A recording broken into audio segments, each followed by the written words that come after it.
दोस्तों अब से 6 दिन पहले ही आपको बताया था कि भारत के चेन्नई से एक जहाज कुछ हथियारों को लेकर इजराइल के हाइफा पोर्ट के लिए निकला था और हमारे इस जहाज को हम स्पेन में रोकना चाहते थे, लेकिन उस समय स्पेन ने हमको तुरंत ही इस जहाज को अपने पोर्ट पर रुकवाने से साफ साफ मना कर दिया था। और उस समय स्पेन के विदेश मंत्रालय का कहना था कि हमको पता है कि भारत के इस जहाज में हथियार हैं जो भारत ने इजराइल के लिए भेजे हैं, इसीलिए ही हम भारत के इस जहाज को अपने यहाँ पर रुकने की परमिशन नहीं दे सकते हैं। इस खबर के आ जाने के बाद भारत पर कई सवाल उठने शुरू हो गए थे और उस समय भारत को ये बोला जाने लगा था कि भारत की तरफ से गलत तरीके से इजराइल की हथियारों से मदद की जा रही है। हालांकि भारत के ऊपर ये सवाल बिल्कुल भी नहीं उठना चाहिए था, क्योंकि इस समय देखा जाए तो यूरोप के सभी देश यूक्रेन की हथियारों से मदद कर रहे हैं,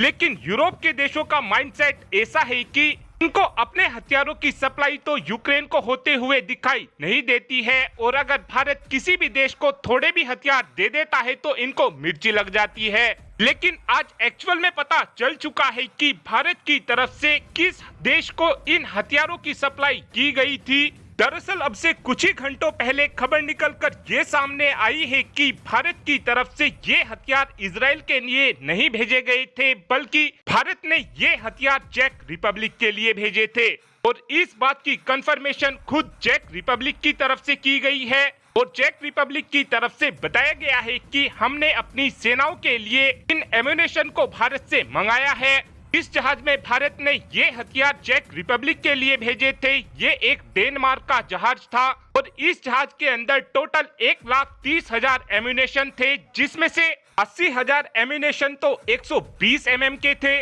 और 50,000 एम्यूनेशन 125 mm के हाई एक्सप्लोजिव मोर्टार थे, जिनका इस्तेमाल चेक रिपब्लिक अपने टैंकों में करने वाला है। और इन हथियारों के सभी डॉक्यूमेंट को अब चेक रिपब्लिक की तरफ से सबमिट भी कर दिया गया है और इन डॉक्यूमेंट्स में बताया गया है कि हमने इन एम्यूनेशन को फ्यूशन इंडिया लिमिटेड से खरीदा है, जिससे अब ये बात तो पूरी तरीके से साफ हो चुकी है कि भारत की तरफ से इजराइल को गलत तरीके से हथियारों की डिलीवरी नहीं की गई है। ये न्यूज आपको बताना इसलिए जरूरी था क्योंकि यूरोप के देश भारत को बदनाम करने की लगातार कोशिश में लगे रहते हैं, लेकिन इस इंसिडेंट की वजह से अब हमको ये तो पूरी तरीके से पता चल चुका है कि स्पेन हमारा कितना सपोर्ट करता है। और अब आप ही कमेंट कर बता सकते हैं कि क्या भारत को भी स्पेन को प्रोजेक्ट 75I से बाहर कर देना चाहिए, हाँ या फिर ना। इस बात का आंसर आप कमेंट बॉक्स में दे सकते हैं। Thanks for watching this video. Have a good day.